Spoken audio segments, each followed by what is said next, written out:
Many studies have shown that social and emotional competencies in children are degrading rapidly over the past 25 or 30 years. That children have fewer social skills, they have fewer ways to regulate their emotions. Meanwhile, the stress levels are going through the roof because everything's going faster and faster and faster, and driven in part by the digital age. Kids are perpetually distracted by their smartphones and everything else. And so, rather than yelling at the kids to pay attention, it's very useful for teachers to know how to actually teach the kids how to pay attention. And what is mindfulness? It's about paying attention, remember, on purpose, in the present moment, non-judgmentally. So even if you don't have attention deficit disorder, it's really good to train the muscle of attention. So teachers are spontaneously even bringing it into the classroom because they need to connect with the children. And the best way to connect with the children is to make learning an adventure. And the best way to do that is to connect with the domain of being rather than the domain of just doing. So when teachers do that, then the classroom gets calmer. Yes, that's one benefit.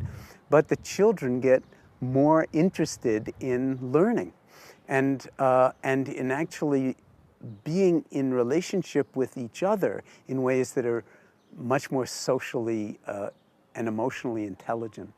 So there's more and more research that's showing that mindfulness can actually help accelerate what's called social emotional learning.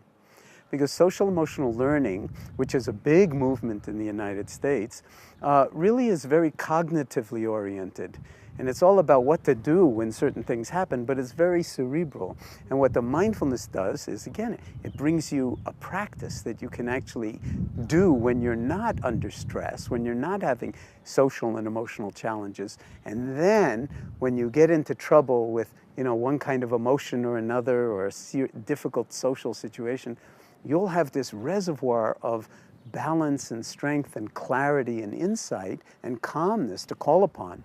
And that's something that teachers would give their right arm to have in the classroom.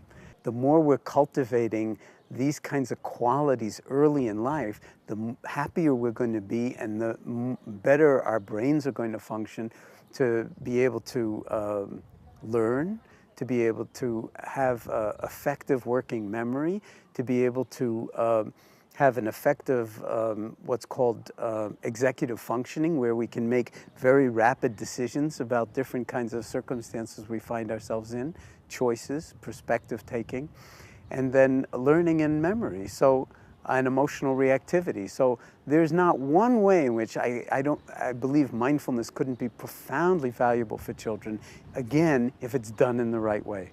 And if it's not done the right way, it would be a travesty to actually do it. So we have to proceed very sensitively in that regard.